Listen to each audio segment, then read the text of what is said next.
जय श्री राम प्रिय भक्तों। संकष्टी गणेश चतुर्थी व्रत करने से घर परिवार में आ रही विपदा दूर होती है। कई दिनों से रुके मांगलिक कार्य संपन्न होते हैं तथा भगवान श्री गणेश असीम सुखों की प्राप्ति कराते हैं। माह की किसी भी चतुर्थी के दिन भगवान श्री गणेश की पूजा के दौरान संकष्टी गणेश चतुर्थी व्रत की कथा पढ़ना अथवा सुनना जरूरी होता है। प्रिय भक्तों, चलिए सुनते हैं इस पवित्र कथा को। एक समय की बात है कि विष्णु भगवान का विवाह लक्ष्मी जी के साथ निश्चित हो गया। विवाह की तैयारी होने लगी। सभी देवताओं को निमंत्रण भेजे गए, परंतु गणेश जी को निमंत्रण नहीं दिया, कारण जो भी रहा हो। अब भगवान विष्णु की बारात जाने का समय आ गया। सभी देवता अपनी पत्नियों के साथ विवाह समारोह में आए। उन सब ने देखा कि गणेश जी कहीं दिखाई नहीं दे रहे हैं। तब वे आपस में चर्चा करने लगे कि क्या गणेश जी को नहीं न्योता है या स्वयं गणेश जी ही नहीं आए हैं। सभी को इस बात पर आश्चर्य होने लगा। तभी सबने विचार किया कि विष्णु भगवान से ही इसका कारण पूछा जाए। विष्णु भगवान से पूछने पर उन्होंने कहा कि हमने गणेश जी के पिता भोलेनाथ महादेव को न्योता भेजा है। यदि गणेश जी अपने पिता के साथ आना चाहते तो आ जाते, अलग से न्योता देने की कोई आवश्यकता भी नहीं थी। दूसरी बात यह है कि उनको 1.25 मन मूंग, 1.25 मन चावल, 1.25 मन घी और 1.25 मन लड्डू का भोजन दिन भर में चाहिए।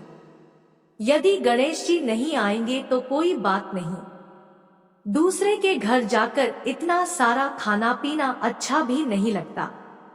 इतनी वार्ता कर ही रहे थे कि किसी एक ने सुझाव दिया, यदि गणेश जी आ भी जाएं तो उनको द्वारपाल बनाकर बैठा देंगे कि आप घर की याद रखना। आप तो चूहे पर बैठकर धीरे धीरे चलोगे तो बारात से बहुत पीछे रह जाओगे। यह सुझाव भी सबको पसंद आ गया, तो विष्णु भगवान ने भी अपनी सहमति दे दी। होना क्या था कि इतने में गणेश जी वहां आ पहुंचे और उन्हें समझा बुझाकर घर की रखवाली करने बैठा दिया। बारात चल दी।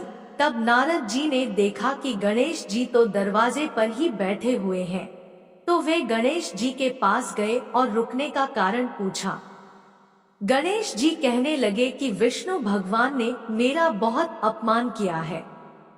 नारद जी ने कहा कि आप अपनी मूषक सेना को आगे भेज दें, तो वह रास्ता खोद देगी जिससे उनके वाहन धरती में धंस जाएंगे। तब आपको सम्मान पूर्वक बुलाना पड़ेगा।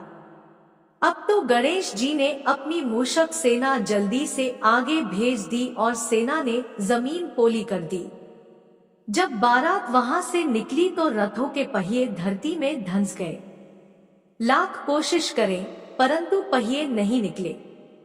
सभी ने अपने अपने उपाय किए, परंतु पहिए तो नहीं निकले, बल्कि जगह से टूट गए। किसी की समझ में नहीं आ रहा था कि अब क्या किया जाए। तब तो नारद जी ने कहा, आप लोगों ने गणेश जी का अपमान करके अच्छा नहीं किया। यदि उन्हें मनाकर लाया जाए तो आपका कार्य सिद्ध हो सकता है और यह संकट टल सकता है। शंकर भगवान ने अपने दूत नंदी को भेजा और वे गणेश जी को लेकर आए। गणेश जी का आदर सम्मान के साथ पूजन किया। तब कहीं रथ के पहिए निकले। अब रथ के पहिए निकल को गए, परंतु वे टूट फूट गए, तो उन्हें सुधारे कौन?